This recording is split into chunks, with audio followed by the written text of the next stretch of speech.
let's go back to these items over here. Which of the following is a single replacement reaction?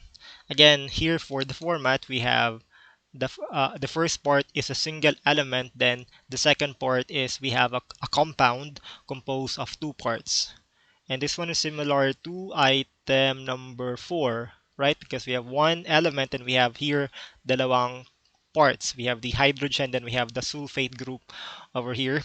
And again, this sodium, it can replace the hydrogen on this compound because here, this one is more reactive compared to the hydrogen.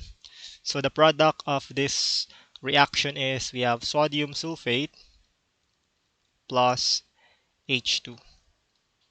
Okay, then let's check the subscript here. The charge of sodium, that is positive 1. Then for sulfate, we have negative 2. So this one is not neutral because we have negative 2 from the sulfate, then positive 1 from the sodium. So to make this one neutral, let's double the amount of sodium. That's positive 2. So we have this one is uh, these are the products for this reaction.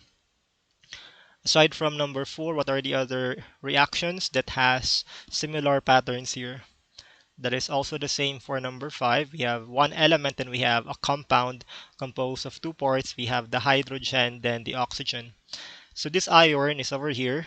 This one is more reactive compared to the hydrogen. So this iron can replace the hydrogen on this compound. So we have Fe, then we have O plus H2. Again, that's again the Fe will replace the H2 here. So the product is now FeO.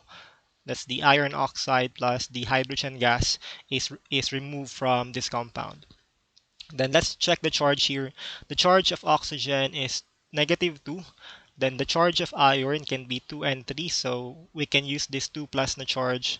So this one is alright. So there's no need to add other numbers here. We have iron oxide plus hydrogen gas. What are the other reactions here that has the same format? This one is not. This one, we have a single element and we have here a compound composed of two different parts, hydrogen, oxygen. So this one is potassium. Potassium is over here. This one is more active compared to the hydrogen. So this can replace the hydrogen on this compound. So we have potassium oxide plus hydrogen gas. Then again, let's check the subscript here. For again, for oxygen, that's negative 2. Then for potassium, that is positive 1. Positive 1, negative 2. So to make this one neutral, let's add 2 over here. So we have potassium oxide plus hydrogen gas. What are the other reactions? Number 10 can also be a single replacement reaction. So this one over here, we have aluminum, which is over here. This one is more reactive compared to the hydrogen. So this reaction is possible. We have, again, this will replace the hydrogen on this compound. So we have AlCl, AlCl. Then again, the hydrogen is removed from this one. And again, pag hydrogen gas, this one is diatomic. So we have H2. Then for the numbers here, Al that is positive 3.